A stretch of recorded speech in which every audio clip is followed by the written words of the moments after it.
નમસ્કાર દર્શક મિત્રો, હું છું પરવીન અનિશા. તમે જોઈ રહ્યા છો લોક સામનો ન્યૂઝ. તો જોઈએ આજના સમાચાર બોટાદથી અમારા રિપોર્ટર વિપુલ લુહાર સાથે. બોટાદ જિલ્લાના ગઢડા પોલીસે ચોરીના 4 મોટરસાયકલ સાથે એક આરોપીને ઝડપી પાડ્યો છે. પોલીસે આરોપી પાસેથી કુલ 4 મોટરસાયકલ કબજે કર્યા છે. આ કાર્યવાહી બોટાદ જિલ્લા પોલીસ અધિક્ષક ધર્મેન્દ્ર શર્મા અને ભાવનગર રેન્જ આઈજી રાજેન્દ્ર વી અસારીની સૂચના હેઠળ કરવામાં આવી હતી. ગઢડા પોલીસ સ્ટેશનના પીઆઈ કે.એન. ચોપડાના માર્ગદર્શન હેઠળ પીએસઆઈ જે.આર. હેરમા અને પોલીસ સ્ટાફ પેટ્રોલિંગમાં હતા. તે દરમિયાન તેમને ખાનગી બાતમી મળી હતી.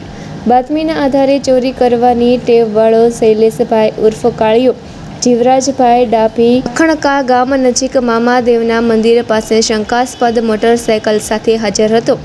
પોલીસે તેને કોર્ડન કરીને પકડી પાડ્યો હતો. આરોપી પાસેથી મોટરસાયકલના આધાર પુરાવા માંગતા તે કોઈ સંતોષકારક જવાબ આપી શક્યો નહોતો. વધુ પૂછપરછ કરતાં તેણે મોટરસાયકલ ચોરી કર્યાની કબૂલાત કરી હતી.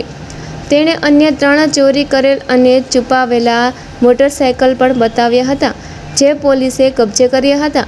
પોલીસે ચોરીના કુલ 4 મોટરસાયકલ સાથે ઈસમને ઝડપી લઈ 75,000 રૂપિયાનો મુદ્દામાલ જપ્ત કર્યો છે. આ આરોપીએ ઉમામેડી, વટામણ ચોકડી, અંકલેશ્વર નજીક મોટાલી અને લાખણકા ગામમાંથી મોટરસાયકલની ચોરી કરી હોવાનું સામે આવ્યું છે.